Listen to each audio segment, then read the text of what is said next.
Hello, it's me Abhay Dev J R. In this video, we are going to be talking about two different cases. Case number 1, NALSA, that is National Legal Service Authority versus Union of India, and Abdul Karim Telgi versus State of Karnataka. So, NALSA, National Legal Service Authority versus the Union of India. This dispute was presented before the Supreme Court of India, where a bench consists of judges K.S. Radhakrishnan and A.K. Sikri. The appellant or the petitioner was National Legal Service Authority, and the respondent was the Union of India and others. The case is concerned of seeking redressal for grievances of the transgender community who seeks legal declaration for their identity and rights in the country, and says that non-recognition of their identity violates certain articles in the Constitution of India. The transgender community comprised of hijras, eunuchs, khotis, Shiv Shaktis, etc. And they as a group have to face a lot of problems. Abuses regarding their gender, they are treated as untouchable. So there is a need to change this mentality of the people and to accept these groups as citizens of our country with equal protection of rights guaranteed by the Constitution, same as of other genders like male and female. So, in 2012, National Legal Service Authority, constituted under the Legal Service Authority Act 1997, filed a writ petition number 400 of 2012. And Pujaya Matha Naseeb Kaurji Women Welfare Society, a registered association, has also preferred a writ petition seeking similar reliefs in a community named Kinar community, that is also a transgender community. And then Lakshmi Narayan Tripati, a well-known icon in the film industry, has said that so as to effectively put across the causes of members of Association of Transgender Community and Tripati's life experience, also for recognition of their identity as a third gender over and above male and female. The transgender community as a third gender denies them the right of equality before the law and equal protection guaranteed by the Constitution. And thus further into the case, on 15 April 2014, the arguments were presented before the Supreme Court with a bench consisting of K.S. Radhakrishnan and A.K. Sikri. The argument was violation of Article 14. The Article 14 clearly states that the state shall not deny to any person equality before the law or equal protection of laws within the territory of India. And while at that time transgender community was facing very big problems in this regard, they were not considered as equal before the law, and they were not given any protection of sorts.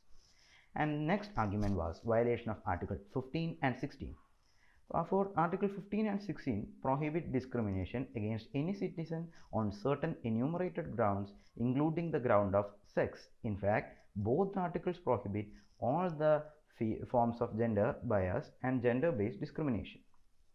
So this was another one of the violation of articles, and this was commonly faced by all of the transgender communities, including hijras, eunuchs, etc. And another argument is violation of Article 21. Article 21 reads as follows: protection of life and personal liberty. What more do you need? Because our transgender communities were denied the right to life, and the right to life is one of the basic rights in the Constitution of India. And the National Legal Service Authority also advocated for the removal of Section 377.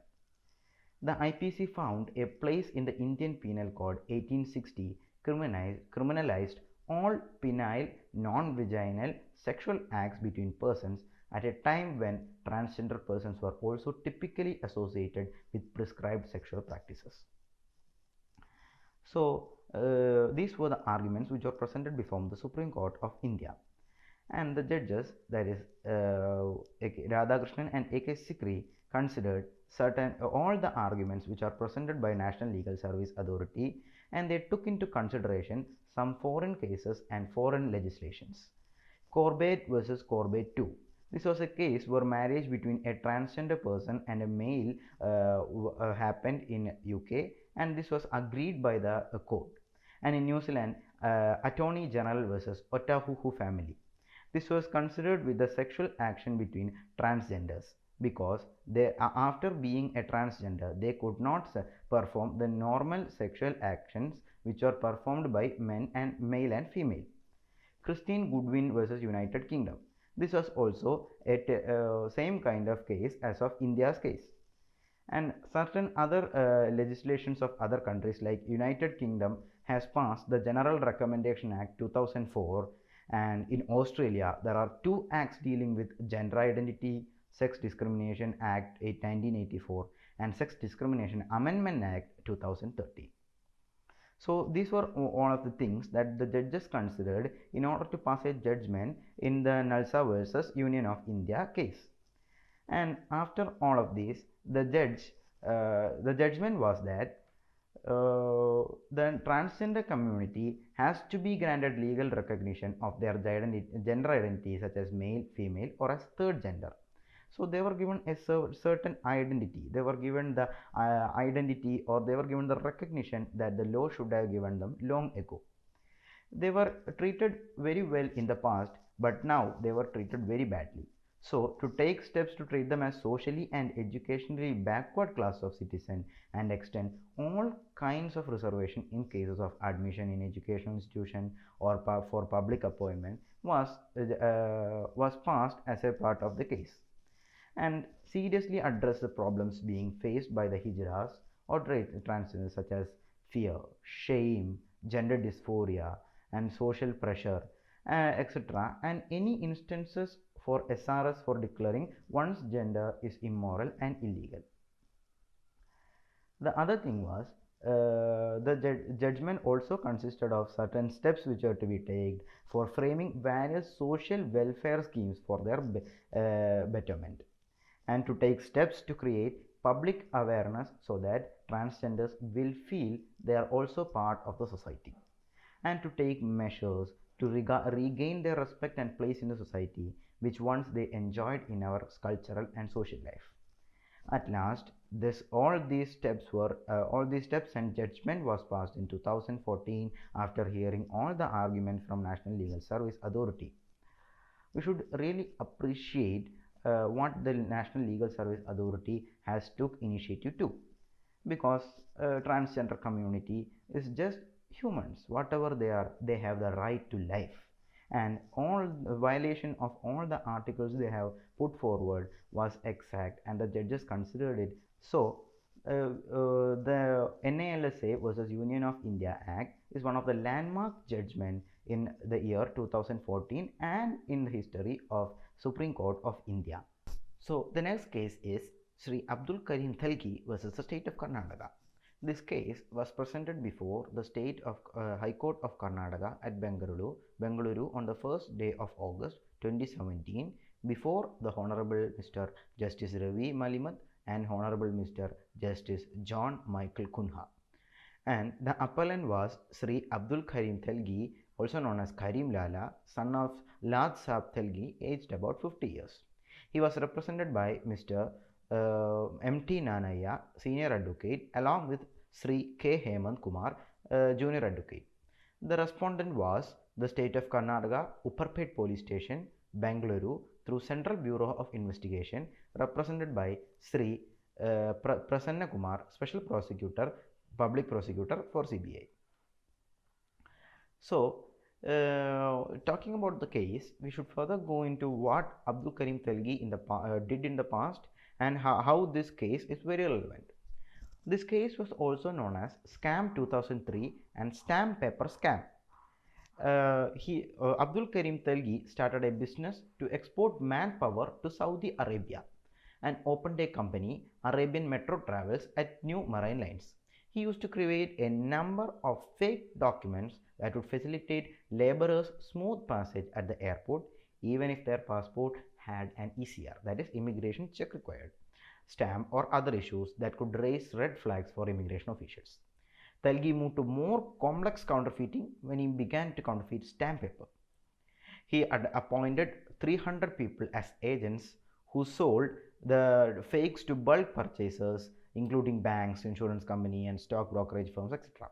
The size of the scam was estimated to be more than 1.4 billion US dollars, that is nearly 100 billion Indian dollars. One aspect of the scandal that caused much concern was that it required the involvement of police officers and other government employees, including Nikhil Kothari, an assistant police investigator, was found to have a net worth of 1 billion US dollars, 1 billion Indian rupee, despite making a salary of only 9,000 rupees per month. Several police officers were implicated in the case. Pradeep Sawant, then Deputy Commissioner of Police, Special Branch Mumbai, was discharged but subsequently reinstated after being found innocent. The police officer S.M. Musrif, known for the book Who Killed Kharkare, took the decisive measures on this case. In order to get further conclusive evidences, the police had to go way out of the league. They have put the telephonic surveillance on various mobile numbers which are being used by accused number 1 and his associate. The audio cassettes containing the conversation together with specimen voice samples of accused number 1 and his associates were sent to CSFL CBI New Delhi, and it was confirmed that the voices recorded in the audio cassette were of the same person. The mobile phones were recovered at the instance of accused number 2, Badruddin, on 18th October of 2002. Accused number 1 was initially using the mobile, and after he had access to another mobile, he handed over the first mobile to Badruddin for his use. And the legal provisions applied for these cases were sections 255 to 260, section 465, section 467, section 468, section 471 to 475, 419 and 420, read with section 120B of Indian Penal Code. Like I have said in the earlier session, that evidences which were provided were audio cassettes. Audio cassettes containing the recorded conversation among the accused and the transcription thereof. And there were further evidences like to substantiate the charges that were given.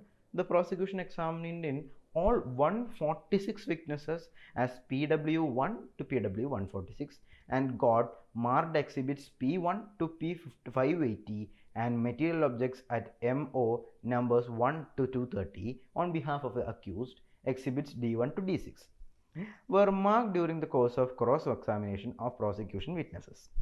The recovery of incriminating documents and material objects, namely the fake stamp paper, seals and other instruments, and another one of the evidences or the basis on which judges were passed the judgment was expert opinions. So after all this, there were no arguments as such, because it was clear that with all these evidences was that Abdul Karim Telgi should be punished for all the charges. The trial court has charged 58 charges against the accused. So it would be a lengthy session if you would go through all the 58 charges, but we would just go to the main charge under which he was punished. He was punished for the section 256 IPC, which is concerned with the circulation of fake stamp paper, the creation of government fake stamp paper saying that it is genuine, and also past charges against section 3713 for prevention of corruption act 1988. The objective of gaining pecuniary benefit and causing loss to the government exchequer, and thereby committed an offence punishable under section 3(1) of Karnataka Controlled Organized Crimes Act. These are all read with section 120B. And after all these charges, in conclusion, after all considering these charges by judges, in conclusion, Sri Abdul Karim Telgi was sentenced for 30 years of rigorous imprisonment in 2010. The case started in 2003, but due to the rigorous exercise of the case and courts and continued trials, it led to 2010. And later on, in 2017, after the death of Mr. Telgi, it was stated in court that consequently, since the appellant Sri Abdul Karim Telgi has gone through the entire sentence, appellant accused is directed to be released forthwith. If not required in other cases, the appeal is disposed of accordingly. So the SCAP 2003 is one of the landmark judgments or controversial cases in the Indian High Court history or Indian law history, because it is a scam of 100 billion Indian rupee, that is 1.4 US dollars. No one has done that kind of scam in India. Even Harshad Mehta could only scandal 50 billion Indian rupee. But what Abdul Karim Telgi did was criminally brilliant, but for the same fact, it was very notorious to the society. And he had in possession of 1,000 plus bank accounts and 1,000 plus lands. So imagine if a person is holding all your land, all your bank accounts. So he was a necessary evil in the society, and he was dealt with very providently by the High Court of Karnataka or Indian Constitution. So thank you for watching this video. I hope you all enjoyed it. Thank you and have a nice day.